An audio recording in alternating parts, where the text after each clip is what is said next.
All right, welcome back to Sunrise today. Yes, indeed, we've got Dr. Omar Brenda here with us. He's a former CEO of the National Office for Technology Acquisition and Promotion, simply called NOTAP, just in case, and then also former coordinator, national coordinator for the National Social Investment Program, NSIP. You've been a national man for a while. Good morning. Good morning. And secretary to the government. Oh, there you go. So he's got all of those experience. We'll also bring in Dr. Thomas Wilson Ikubase, who himself vied for presidential slot in this country and convener Yes We Fit Revolutionary Movement. He joins us virtually from Akure. We'll come to him in a moment. Prof, Doctor, states, federal, local governments.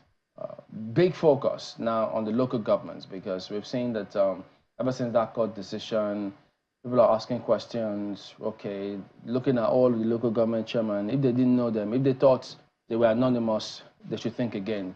Because now everyone, at least most people in local governments, will fish them out. Let's start from that perspective. First, what do you think? How do you see that judgment playing out in different states in terms of how the governments at the local level will conduct themselves? What do you see happening? Well, I think it's a fantastic start to a process, I believe, in gradually trying to move governance to be very close to the people. I was secretary to the government. I can tell you that the governance at the local government level is very, very weak. The weakness starts from the people themselves, the local government chairman, the vice chairman, the supervisory councillors, So this is a process. The process is, do you have the right people who have the creative minds, commitment, real consideration of the people, leading the people at that level? Next is, what do you give them? How do you empower them to make sure that they deliver what they are capable of delivering? So where we are, these changes of laws and so on, is now about the money. How does the money go to the guys directly? The tradition was the JAC, the joint account. The state government, the Ministry of Local Government, they are the ones that sit down to share the whole thing. And then during the process of that sharing, yes, there are some few leakages here and there. And you don't see very clear development by the local government itself in the local governments. It's literally very superficial. The maximum they do is just pay salaries. Before you know, the whole resources allocated to them melts away. Maybe this will now start popping up to a lot of resources going to these people, the ones that are confident and that are prepared to face the governors, the way it is now, may be able to perform a little bit. But I can tell you, as long as the elections of local government chairmen is left in the hands of the state, look, as I said it before, even if you carry Ghana must go, that is the whole money. Forget about this, e-payment. The local government chairman carry, this is your money in Ghana must go. He will carry this back to the governor. We'll come to that, and so you can shed more light on that, having been secretary, so you know what you're talking about. But Dr. Wilson Ikubase, we understand there are several reports saying that the governor in Ondo State is asking the caretaker committee chairman to continue in office despite that judgment. So what can you tell us about the what are people saying, having seen this judgment come down? Do they expect local government elections to go on? We know that Ondo State is also going to hold governorship elections. How is that playing out, those dynamics? Well, thank you, Chamberlain. For me, the decision of the Supreme Court is one of the greatest decisions that we have seen since the beginning of democracy in Nigeria. You see, I've always been an advocate of autonomy of the local government because all of us live in the local government. Unfortunately, if you ask most Nigerians, they don't even know who the chairman of their local government is, because local government is just like an appendage of the state, and it shouldn't be so. If you listen to Governor Seyi Makinde of Oyo State yesterday, he was saying that the state is not under the federal government. He was trying to say that the federal government is not superior to the state government. The same thing should transcend. The local government is not inferior to the state government. You see, But over the years, we've had the state take over the function and the capacity of the local government because of the finances. So for me, the decision of the Supreme Court to give financial autonomy to the local government is about the greatest decision I've seen the Supreme Court take. It's in the interest of Nigeria, it's in the interest of our democracy, and they should be commended for it. Now, back to Ondo State, like you did mention, I read the statement by the Chief Press Secretary to the Ondo State Governor, Mr. Ebenezer Adenio, just this morning, and he did say that Ondo State is ready to comply with the judgment of the Supreme Court. And the Attorney General also, Mr. Kayode Adulora, also said the state is ready to comply. The Commissioner for Local Government and Chief Tansi Affair for Ondo State, Mr. Amidu, also when he represented the governor at the commissioning of the committee that was set up, the transitional committee, also mentioned that the Ondo State government will comply, but that there's a transition from the now to when the elections will hold, that they needed time so that they can comply with the Electoral Act. So I do not think that the state is opposed to the conduct of the local government election. The question we should be asking is, when will the elections be conducted? Big question indeed, and it's good to see that a number of states now know that they need to conduct local government elections. But what do you see as the obstacles in the way of this particular judgment that might prevent it from giving the desired outcomes? I mean, almost everyone we have spoken with so far so good have welcomed this particular judgment, hoping that it will foster development at the grassroots level. But there are those who believe that there are still so many obstacles. Which ones do you see preventing that from happening, that's preventing good governance from coming to the local government level? You see, Maokwe, any judgment of the Supreme Court becomes a law. All right, so we have just found a new law passed into the Constitution by the Supreme Court that there should be financial autonomy for local government. And this is what we need to develop our democracy. As a matter of fact, anyone that stands against this judgment is an enemy of Nigeria, is an enemy of the masses, is an enemy of the democracy. So I have not seen anyone, whether a governor or a senator, anyone, I haven't seen people categorically come out to say that I am against this judgment, that this judgment is wrong, we should be reverted to how it is, because we know how it's been over time. The local government is virtually non-existent. They're just there like an appendage. Governors just appoint their cronies, put them there, remove them, dissolve them, and that has not been good for democracy. So if there's any hitch, if there's any bottleneck, which I do not see any bottleneck anyway, if there's any, I think everyone should come together and make sure that that bottleneck is removed. And the judgment of the Supreme Court is acceded to in the interest of the government and the interest of the people of Nigeria.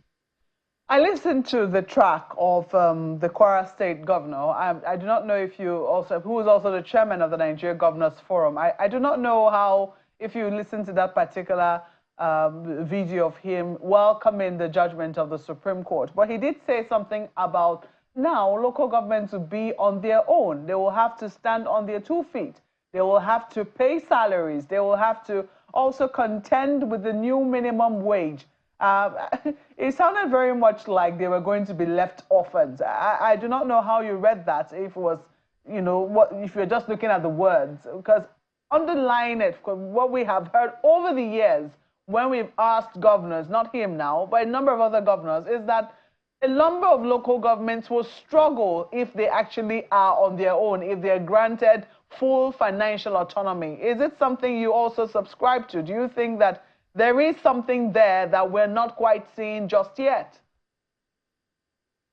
You see, Maokwe, like we normally say, necessity is the mother of invention. All right? Let's not pity the local government when we have not given them an opportunity to try.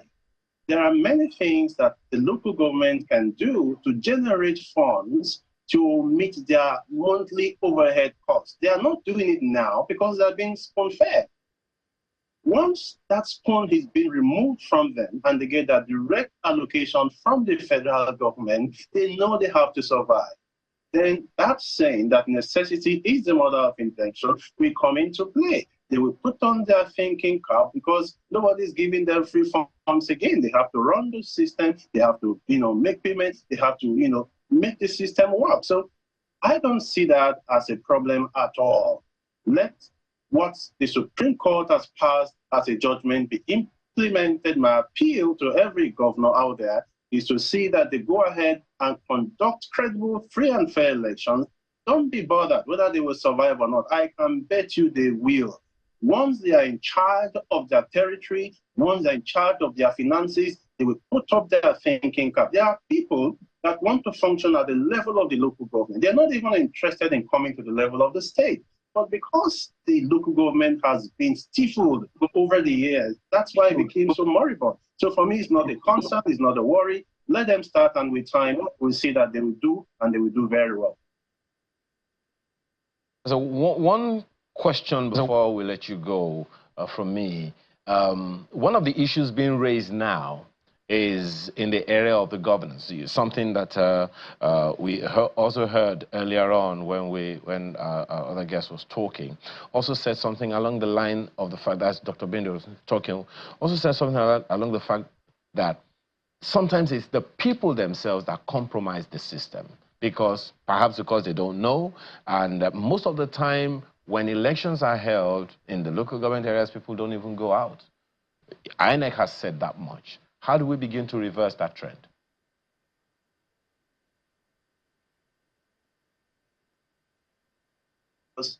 They are not interested in what happens at the local government.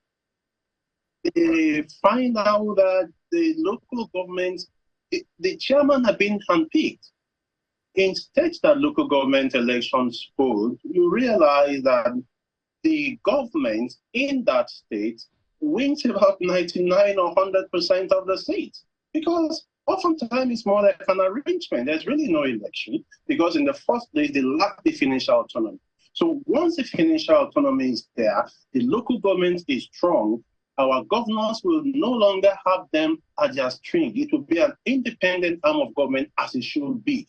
People will come out. We begin to see retired teachers, retired headmasters, retired civil servants, people that we know are not worthy, people that we know have the interest of the nation at heart, that they are not going there to steal. They want to go there and make the system work. They will come out and we say, oh, we know this man in our local government. He's a good guy. He's a sincere person. He wants to run for local government. We will support him and we'll vote for him. And then you begin to see that the system will begin to work. So people will naturally come out and they want to vote, because at that stage, their votes will count. So when you give financial autonomy to local government and you make it work, you have just begun a new order that will make and change the face of democracy in Nigeria, that will make the ordinary man out there be interested in what happens in his immediate vicinity, because the governors will no longer have a direct say. The local government will become functional, and I can tell you, when it is time for election, the people will come out, and they will come out en masse.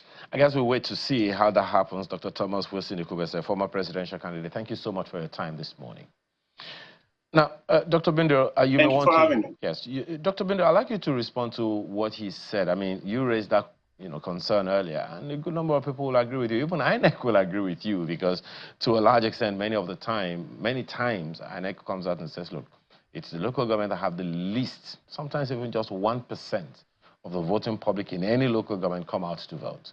Now, with this, what do you see changing? Already, we are hearing that Algon making a statement along the line that, look, CX, as the State Independent Electoral Commission, should stop conducting elections into local government administrations, that the INEC should take over. Perhaps that is why the governors, as the papers are saying, rushing to the polls. What's your response to what you heard Dr. Wilson Ikubese say? Well, Doctor's submission, he very intellectually and craftily buried two things in his response. First, he said, people don't come out to vote because the governors, they sit in the government house, they just make a list. If that process should be deleted, it means the Electoral Commission, the State Independent Electoral Commission, must not be controlled by the governor. meaning we may go to a level whereby INEC, from the federal level, will also conduct the local government chairman. Then what he says might happen.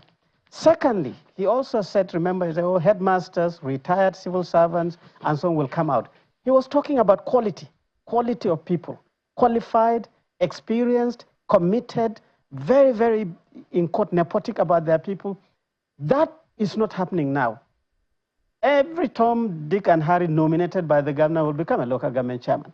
But when there is a standardization to say that for you to lead at that critical level, you must be somebody who is qualified to do so. You must be somebody who has been tested so that you can be able to be measured. You must be somebody who has shown real commitment for development of the people. That qualification is also very important. That was why I said it's a process. The funding, fantastic.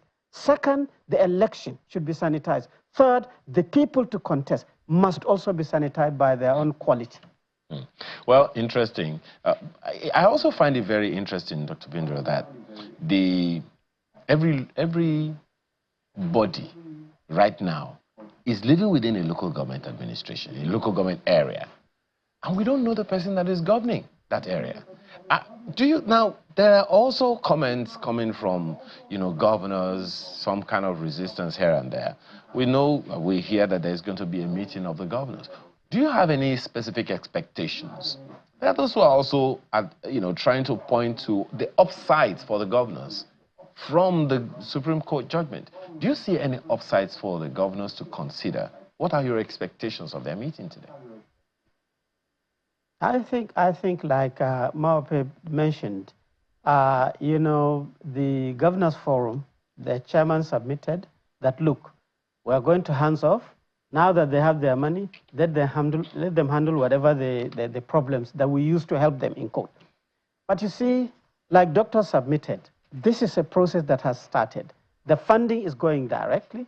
Now the local governments, I hope, even the way they are, they will now mimic what happens in the state government. The local government chairman is the chief executive officer. There is an equivalent permanent secretary or commissioner at the local government level. They will do budgeting based on what they require. They will defend their budgets in front of the ward councillors and then be able to get the approval so that they have a budget that is implementable. I hope that will happen. If that happens, then even local government can take loans, like the states do take loans to pay salaries. So gradually that financial autonomy is not just the money coming from federal government, but it's also financial processing and dealing as we see the state governments doing. So I think I'm optimistic, and the governors, I think with they have started realizing that their chairman has submitted that, yes, they let them go ahead, and I hope, like Doctor said, that these chairmen who are on seat now will take the bull by the horn and actually try to push this reform to mature. All right, guys, let's bring you this development from University of Ibadan. We understand the protest is ongoing as we speak, and so the students have hit the streets, and so yes, at the moment there are several scenarios playing themselves out. We understand that now they're saying that there's a hike in school fees, that is the reason why they are doing what they're doing at the moment. The management of the school did release an announcement that they will only give them electricity supply just about, 10 hours daily. Part of the reasons why the students are up in arms about that. And then the Student Union put up this release talking about their resolution for this particular protest and why it does not appear as though they're going to back down. So that protest is ongoing in the premises on campus of University of Ibadan as we speak today. It'll be interesting. I mean, part of what we're saying the students ask for here is that the school authority, in association with maintenance, must withdraw the memo on electricity rationing dated 16th of July 2024. And in addition, there must be constant power supply within the school effective immediately. And he also says there must be total reversal of all fees and not reduction. Those that have paid must be refunded. They spoke about victimization of a number of other students, I think about 3 students there. That's the statement which they issued But I think what has really triggered this, if we're to read the statement very critically, is the memo issued to the University of Ibadan Works and Maintenance Department from the Director of Works in the school to the Chief Engineer, talking about a schedule of electricity supply on campus. From what we can read here, it does appear that the university now, the Vice Chancellor approved a 10-hour daily electricity supply on campus as following: daytime 8 a.m. to 2 p.m., that's 6 hours, and nighttime 10 p.m. to 2 a.m., that's 4 hours. So 10 hours in all, and they were told to kindly adhere strictly to the approved schedule, meaning that that's all they will be able to afford as a school to pay. The students are not having any of it. So it'll be interesting to see just how this particular matter is resolved, because, Chairman, this is something that's bordering on, school debts, bordering on welfare of the students and staff on the university campus, and they certainly cannot, if they're not going to be comfortable, they're certainly not going to be quiet about it. Yeah, Ayo, I know you kept tabs on this matter as well. What do you have feelings on this as well? You see it ending? Yeah, well, of course, definitely it will end. It has to end.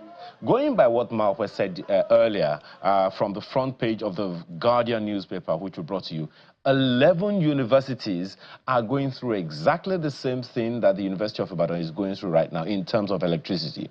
If the authorities, be it at the federal or at the state levels, do not curb this, just imagine that this kind of thing happens in other 10 universities that were highlighted, by Malwa earlier. Is this something that we want to live with?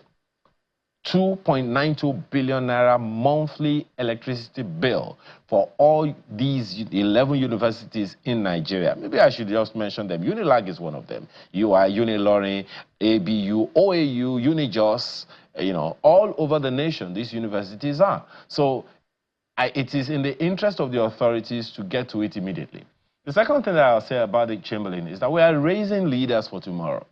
Now, if this is the experience that they are having, and we're treating almost like we're treating them like they're non-entities. Amakwe, I like the fact that you highlighted the word kindly, that they should kindly receive the suffering. That's what it sounds like. And I don't know how that even makes any sense. But you know what?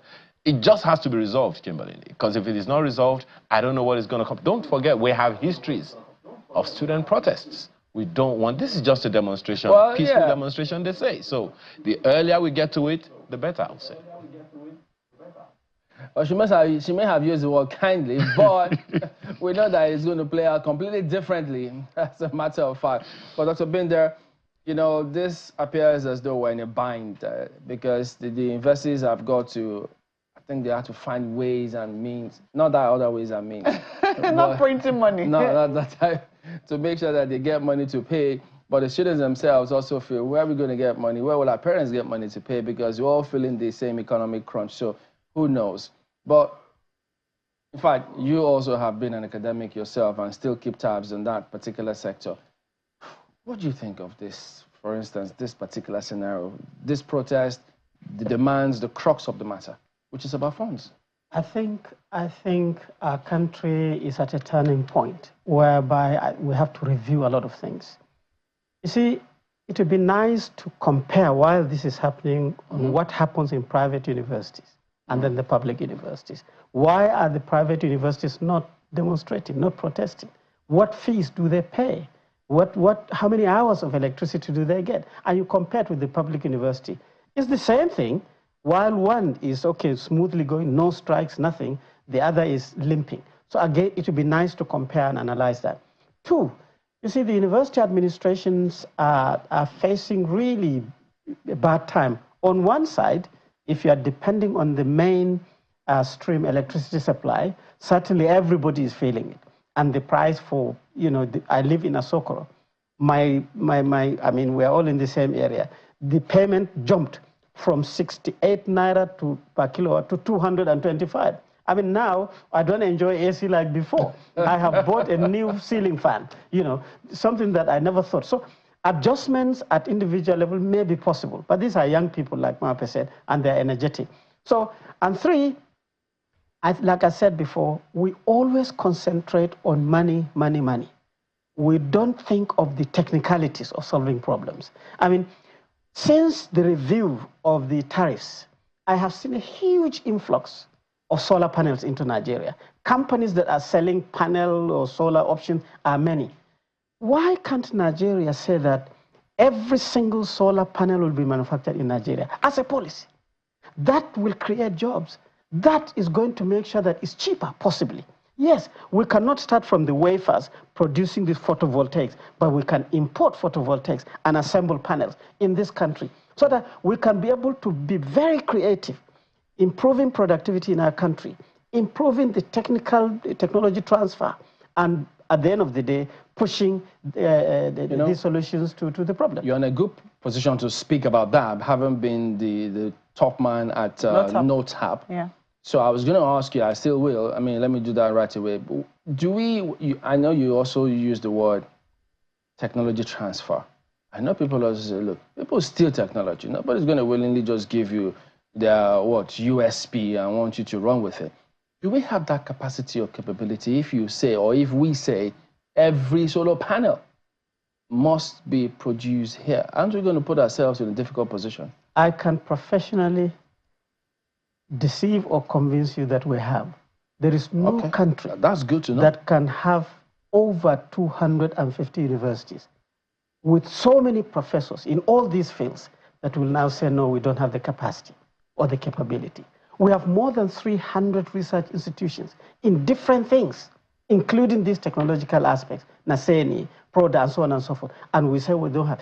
It's just that we never concentrate on that. I have not seen any policy in our own country that concentrate on milking the technology sector. Look at our roads. We see foreigners constructing our roads on a very simple thing. Why can't we also do like the Malaysians do, like the Singaporeans do, like the Bangladeshis do? And so to say that, no, you can come and work with a local company and be able to deliver this, so that we want to see Nigerian engineers with their own safety hats and taking measurements. We want to see Nigerian engineers with the design and all the blueprints. It is possible, but we do not have this concentration or the focus on mining our technological resources. That is still a problem. I mean, in the ministry, I worked in the Ministry of Science and Technology as a director. The institutions we have and the kind of things that they do never ever get to even our small-scale farmers. Go to PRODA, you will see a cemetery of inventions and innovations that are applicable to Nigeria. Go to Naseni, you will see a sea of things, but we have not worked on that assimilation process. Don't we have a chance, now that the Supreme Court decision has come through for local governments, can they also say, okay, maybe as a low-hanging fruit, we can, if we have to embark on rural electrification, for instance, or empowering local people in our localities with some sort of solar type or solar model facility, whichever way it is, since we have NoTap, Naseni, they can indeed partner, so there will be good sides to that Supreme Court decision, wouldn't it? Yes, I think so. I think like I submitted before, we have to have a deliberate drive on that. I mean, look at the palliatives and the constituency projects that are on National Assembly, even at the national level. They are bringing hair drying kits from China, solar lights from China, sewing machines. Why can't we do constituency projects on made in Nigeria things? Why can't we say, look, you're going to buy potato vines for farmers to produce based on the Nigerian biotechnology resource, so that you're moving things to the rural community, things that we have done. We have to change this. It's difficult. I'm not saying that it's easy. Policy-wise, it's difficult. Driving people to do it is difficult, but nothing rains from the sky easily when you want to develop. It is true, and I'm particularly looking at the energy within a university system. I mean, if we cannot even, get our students, organize our professors, our, senior academia, and also the students to be able to do some of this, come up with solutions, because clearly this is a problem. I'm going back to my days in school where, in one room, in one hostel, and in one room in that hostel, you can have up to 4 refrigerators. You'll have cooking stoves, all of them dependent on electricity, ring boilers, almost everything using electricity. So if there is no electricity per time, the whole campus, I mean, especially the living quarters for students, will suffer. I do not know what it is like. I know that there's been attempted improvement. I do not know if that has really been the case in those places. So I'm wondering if, for instance, if the Vice Chancellor had come up with knowing what the problem is and maybe even tapping into the solutions that students can provide, assuming, for instance, it was all democratic. Because the idea about it is for leaders to be able to bring up problems, present it before the people, say these are the solutions we're thinking of, and for them to be able to contribute to it. Isn't that the idea? I think in a short-term thing, or immediate and short-term, I think the universities, recognizing that this is the factory that is actually gingering the massive production of intellectuals to power our nation, they should have a bit of subsidy on fuels, on diesel, and so on to run their generators. That's one. So that you bring the cost down for specifically this education institute. Everybody benefits from that. Secondly, I think universities should be encouraged, with rewards if you do efforts to do with energy. If you're working very hard internally, or if you're partnering with other institutions outside, with industry in Nigeria or outside, to now come up with solutions for power supply, there's something you get. Just like the carbon thing that you do when you do environment. So there has to be a lot of creative and innovative to engage the leadership of these higher institutions to make sure that we stabilize this system. It's not good globally to see that your university, these are the 25 to 27 or 20 to 27-year-old energetic young people demonstrating only for power. It's not good for Nigeria's image. We should pass this. So they should have subsidy on gas. They should have subsidy on diesel. They should have subsidy on petrol as a university, well managed. And then they should also be encouraged to now come up with a composite energy supply system, solar, water, the electrical, the generating system, and so on, so that you have universities competing, so to say, that look at us, we've gotten 1 billion naira support from the federal government because we've solved our power problem. And this is what we did. Maybe others may learn from that. Yeah, so they mentioned power, hiking school fees, but all these things are intertwined. I know several grounds to cover, but the point you made about local governments, that even if you bring in your words, Ghana must go, they will take it, they will find its way back to the governors. That's heartbreaking. The way it is now, yes. You see, for example, I'll give you in some states, you do elections by INEC, and you have presidential results, and you see the president winning in certain areas, right? And then you do senatorial. There are senators, the parties will share the senatorial because it's INEC doing that. Then you go to House of Reps. And all these elections, you can see the distribution. And only at local government, they sweep everything depending on the governor's party. It's not natural. Because the governor controls. As long as the control of choosing Chamberlain is on me, and Chamberlain knows that I am the one who put your name and you are there, whatever comes to you will come and say, Dr. Bindri, sir, what do you think I can do? But isn't there going to be that verve, renewed vigor at the local government level, enthusiasm? People say, oh, now the shackles are off. The funds come to us directly. If somebody is popular, why don't you throw your hat in the ring? So if they do that, would the governor still find a way? Local politics has passed this level. Okay. The way you are put in there, you can also be removed. And another... As local government chairman? Of course. No, you have to serve 3 years. The court says you can't remove them just like that anymore. If the councillors elected at the ward level impeaches you... Oh. That's a different kettle of fish, Because the reality. But something is making a round, and I was just, sharing my colleague before we came on this program, the fact that people have been getting aware. This word that, there's local government autonomy now is spreading to religious centers. So you find that in mosques, I haven't seen one in a church yet. Maybe I'll see one in a church soon.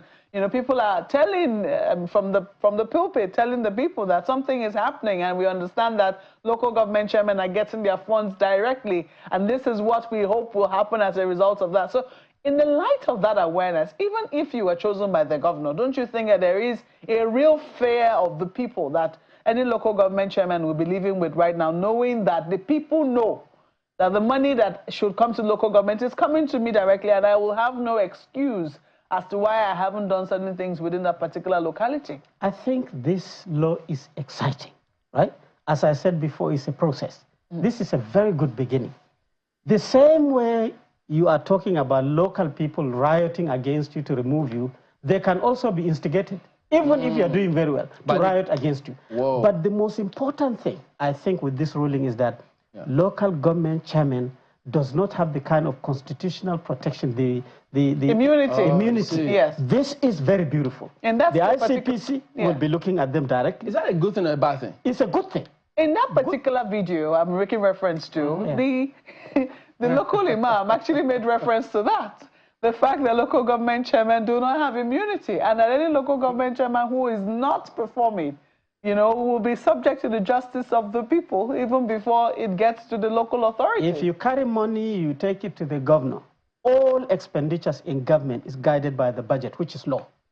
So it means you have to break the law. 2, you have to showcase there is oversight.